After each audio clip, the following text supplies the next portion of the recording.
Section 1.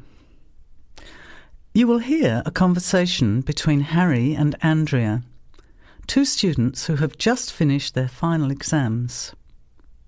First, you have some time to look at questions 1 to 5.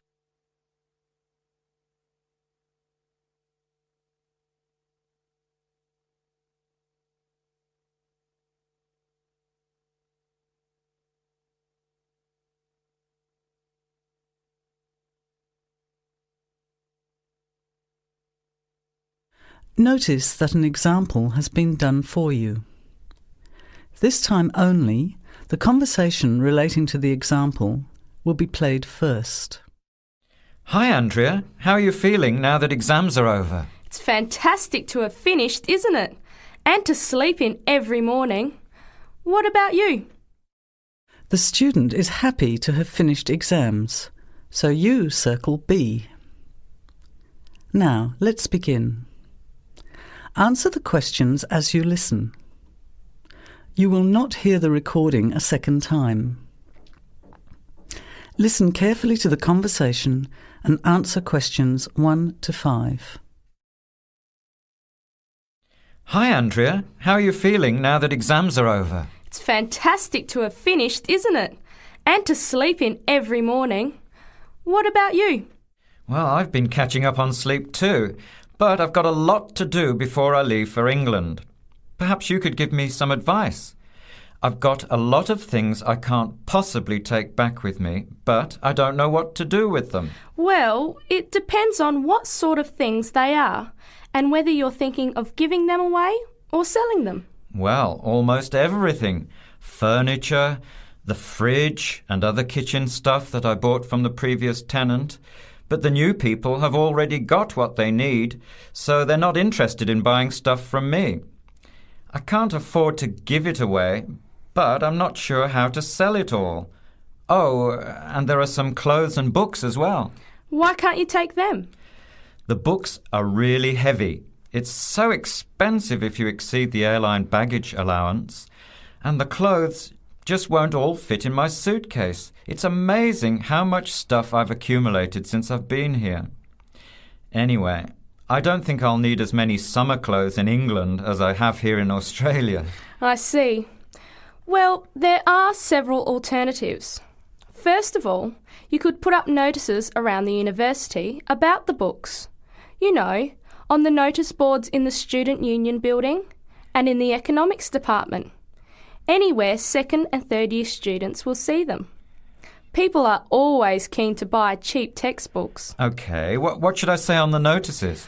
Just put the titles, authors and price you want, your name of course, and maybe put your phone number on those little tear-off tags. That's a good idea. And what about the furniture? You could try doing the same thing, but usually students are away all summer, so they don't want to buy furniture now. Another place to try might be a second-hand shop. Someone from the shop will usually come around and give you a free quote, and then you can decide. But you don't usually get much money for that sort of stuff. Before you hear the rest of the conversation, you have some time to look at questions 6 to 10.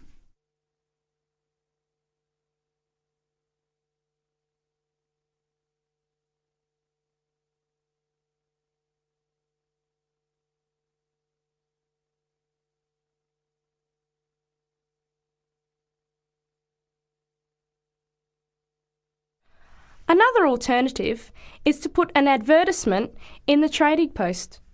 Do you know that paper? It comes out every week advertising things people want to sell. You have to pay to put the advert in and then hope people phone. Give them as much information as possible, and if they're interested, invite them to come and have a look.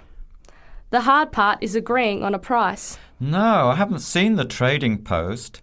But I should have a look at it, and I could advertise the fridge, the microwave and the furniture. But the kitchen stuff isn't really that good. You know, old cutlery, a few pots and pans and some plates and things. What shall I do with them? Well, another option is to donate the kitchen things to a charity shop. You know, like the Salvation Army or St. Vincent de Paul? Why don't you get a second-hand shop to give you a quote first? Yes, I could do that. Find out how much they'll give me and then decide whether to sell them or give them away. But I've still got the clothes. A charity shop will take them too, as long as they're in good condition. And even though you don't get any money, at least you know that someone who really deserves some help has benefited. That's a good point. I'll advertise the expensive stuff, the furniture, and donate the clothes and kitchen stuff. Let's go and buy a trading post and you can help me write the advert. Well, actually, I'm interested in buying the fridge and the microwave, depending on the price, of course. OK, let's see how good you are at bargaining. That is the end of section 1. You have half a minute to check your answers.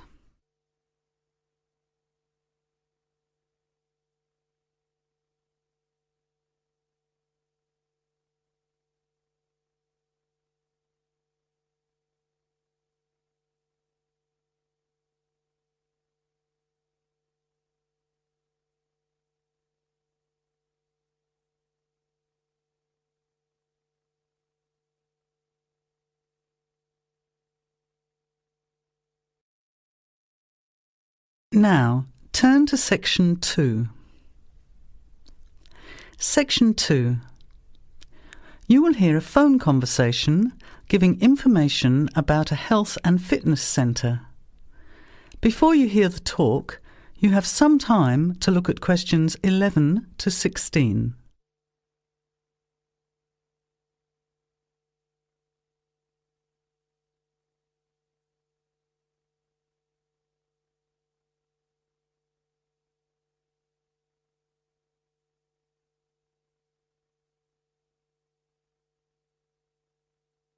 Now, listen carefully to the first part of the talk and answer questions 11 to 16.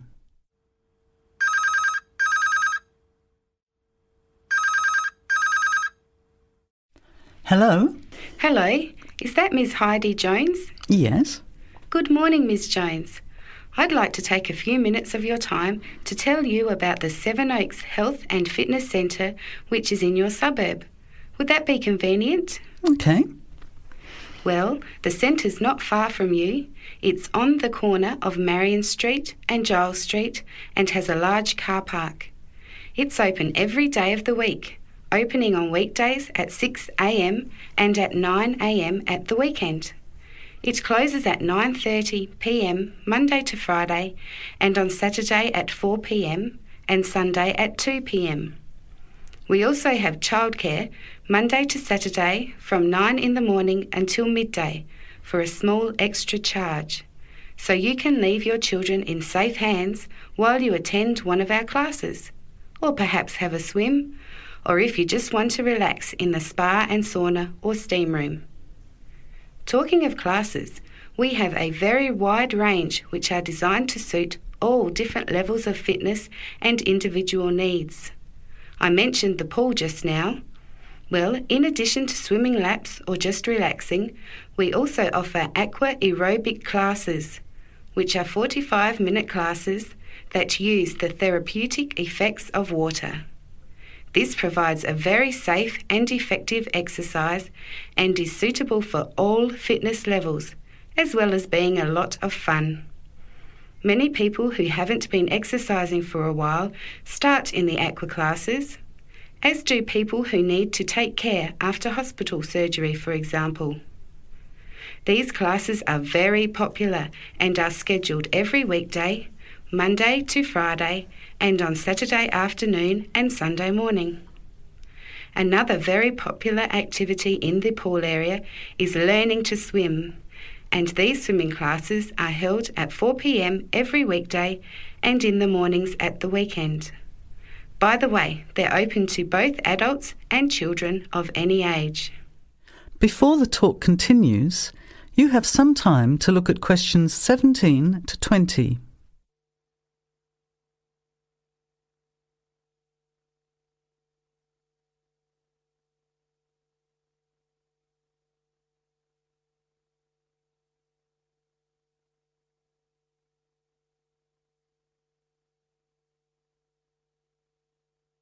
Now, as the talk continues, answer questions 17 to 20. Now, it would take too much of your time to tell you in detail about all our programs, as we have a very wide range of activities at different times. However, I'll just outline some of them. Our super circuit classes are extremely popular, and you get a good aerobic workout while toning your muscles. They're easy to learn, as you combine using hydraulic equipment with exercises guaranteed to give you a good cardio workout. The teachers are very good and there's a fun atmosphere. And the classes are very effective in assisting weight loss, relieving stress, lowering blood pressure and generally increasing fitness. Oh, and I haven't mentioned our range of aerobic and step classes of different types which suit all levels. Our specially designed aerobics room holds over 55 people, and our highly qualified and trained staff can advise you as to which class might suit you. We are inviting you to a free 1-week trial period when you can come and try any of the classes or activities before you make the decision to join. By the way, there is also a large and very well-equipped gym where we offer free fitness assessments, and you can have an individual program designed just for you. Also, the cardiovascular room has the latest range of machines which help you burn fat, increase your fitness, or just warm up. They're very popular, as you can forget all about the calorie burning by watching your favourite music videos on TV while you exercise. Right now, we have a very special new member joining fee offer, which allows 2 memberships for the price of 1, a real bargain. So if you can, bring along a friend who'd like to get fit as well in time for summer. Come along and try us out. You can meet the staff. Try out some of the classes for a week, absolutely free. And then, if you like us, sign up for only $110 each for 6 months. Thanks for taking the time to learn about the centre, and I hope we'll see you there soon, Heidi. I'll put one of our brochures in the mail for you right now. Bye for now. That is the end of section 2. You have half a minute to check your answers.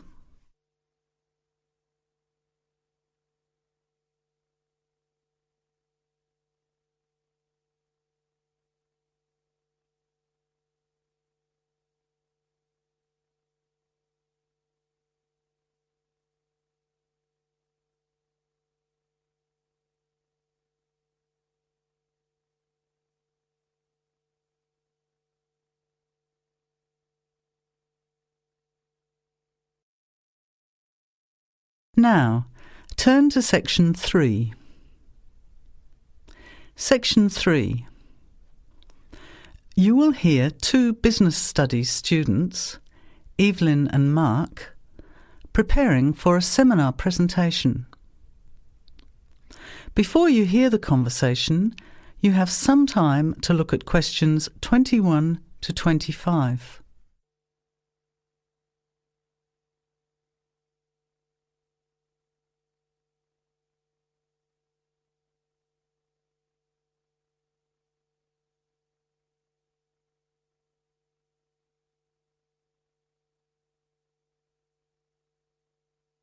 Well, I think the marketing of food would be a good topic. I read a very interesting article the other day about the Canadian food market. I suppose everybody's interested in food, even if it's trying not to eat.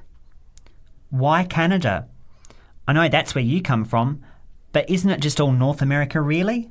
No, that's why I thought this article was interesting. Although lots of U.S. companies are well established in Canada, and vice versa, there are still subtle differences between the 2 markets. It says here, the Canadian market is definitely not a northern clone of the U.S. I like that. And it says that if you understand these differences, it can have a big impact on successful food marketing.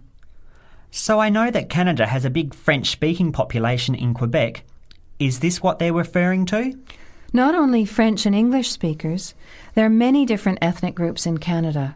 It's really quite multicultural.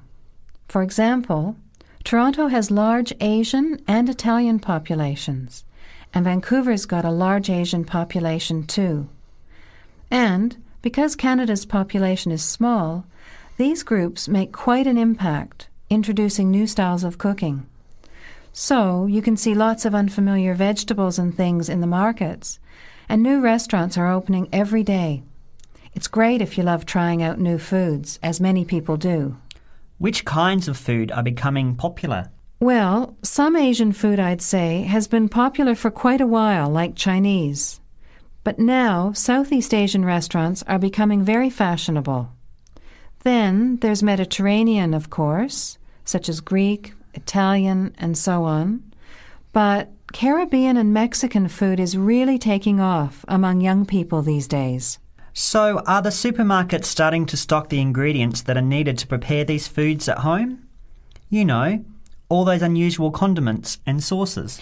Yes, that's right. It's quite interesting going to the supermarket, isn't it? And noticing how they're introducing sections for foods of different nationalities.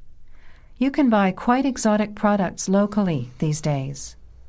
The article mentioned that 80% of the Canadian retail market is controlled by 8 major national supermarket chains, so that when they introduce changes, they can happen quite rapidly. OK. Well, how are we going to organise this seminar then? I made some notes on the trends in the Canadian market, about changing tastes, and also patterns for where food is consumed. I thought maybe we could summarize it into a chart or table, and maybe use the overhead projector to present it. Good idea. Maybe I could have a look for similar trends and tastes in Australia and the UK for comparison. Let's have a look at what you found. Before the conversation continues, you have some time to look at questions 26 to 30.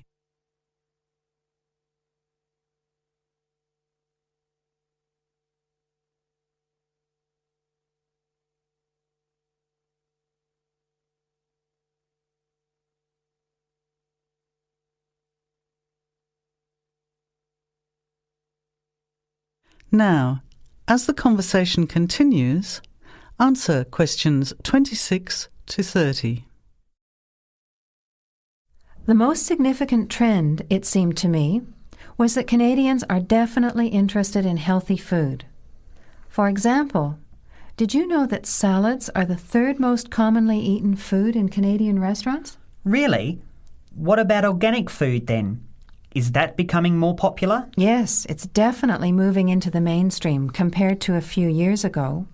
And a recent survey showed that 4 out of 5 shoppers said that they check the fat and nutritional information on the packet when they're deciding what to buy. What other trends did you find out? There's one change I noticed straight away when I was home last year, in the meat department. You know, here the meat packaging says rump steak or 4-quarter chops and so on. Well, they discovered that most consumers these days didn't know what to do with these roasts and rounds and ribs. So the government approved a new naming system for cuts of meat, which is related to the required cooking technique. What a good idea. I've never really understood the difference between sirloin, rump, round and all those names. So how many new categories are there? 8. There are 3 kinds of steak, for grilling, for marinating, and for simmering. And then there's what they call quick-serve beef, for stir-fries, I suppose.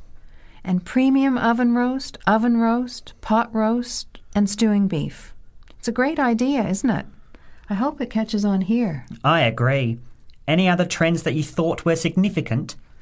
Well, what's really interesting is what the article called mobile meals.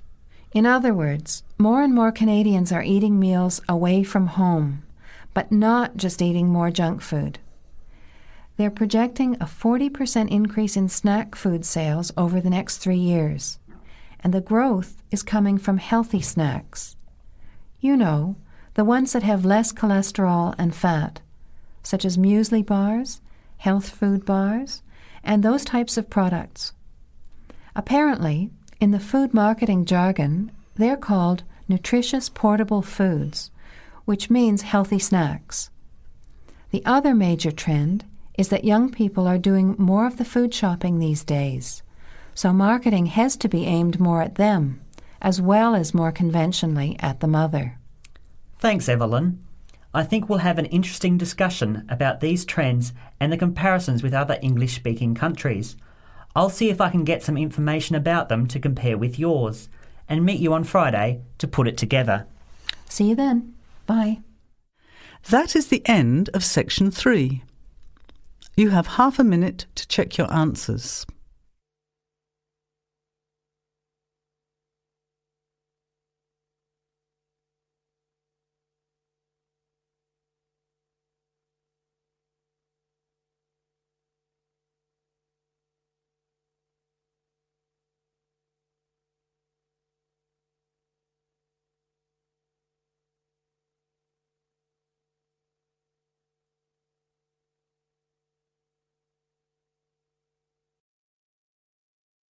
Now, turn to section 4.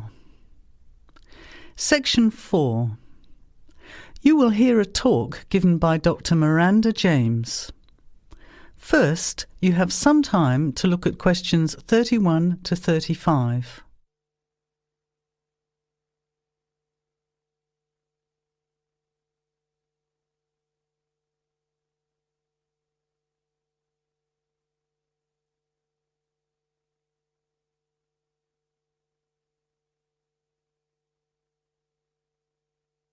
Now, listen carefully to the talk and answer questions 31 to 35. Good afternoon, everybody, and welcome to the first in a series of talks we have arranged for the Overseas Students Association this semester. Dr. James has very kindly agreed to speak to us today on the topic of public speaking, and judging from the large numbers of you here, it's clearly a subject of great interest and relevance. Dr. James. Hello. It's good to see so many of you here, and hopefully what I'm going to tell you will be useful to you both here at the university and in your future employment. Many people avoid speaking publicly, by which I mean in front of, say, 10 or more people. Not because they lack the ability, but mainly because they lack confidence, which is really only due to lack of practice. Today, as a consequence of the influence of television, audiences expect speakers to be relatively brief and to the point, in addition to being well informed and interesting or entertaining. Probably the most important part of public speaking is what you do beforehand, by which I mean preparation. This includes practical details, such as knowing precisely what your topic is and exactly how long you are expected to talk for. You should also plan the content thoroughly. A good strategy is to write out the content as you intend to say it, and then make brief notes, preferably on small cards, which you use to talk from. This way you sound more natural. You incorporate pauses while you look at your notes, and you can then look at your audience while you are speaking. Never read your speech without looking at the audience. Eye contact is a very important part of communicating with an audience. So deliberately move your head and look around at your audience. Pauses are important, as most people, when they are nervous, tend to rush through their speech. Now you have some time to look at questions 36 to 40.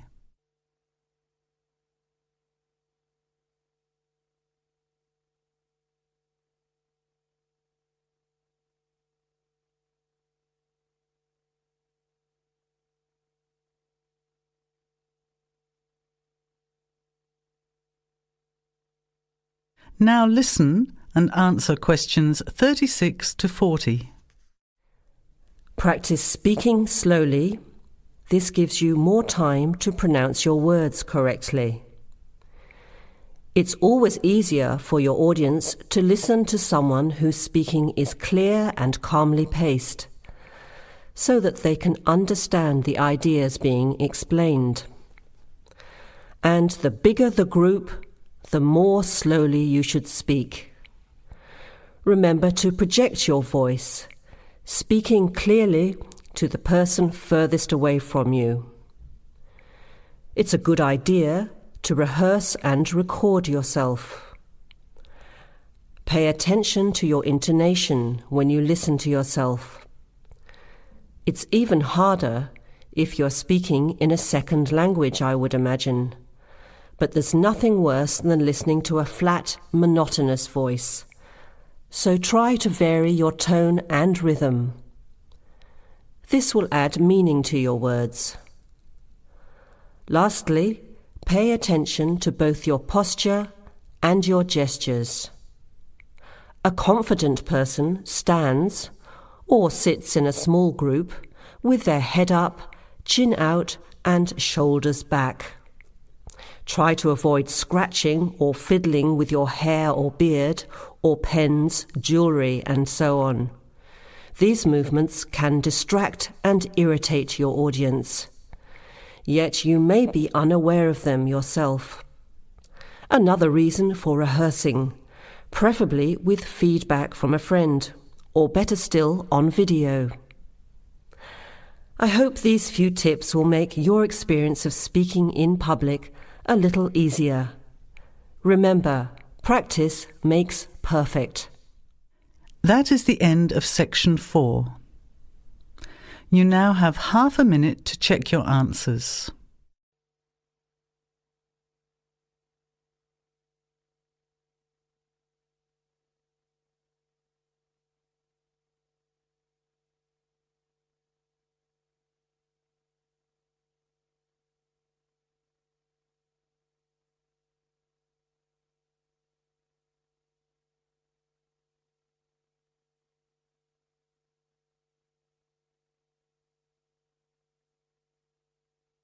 That is the end of the test.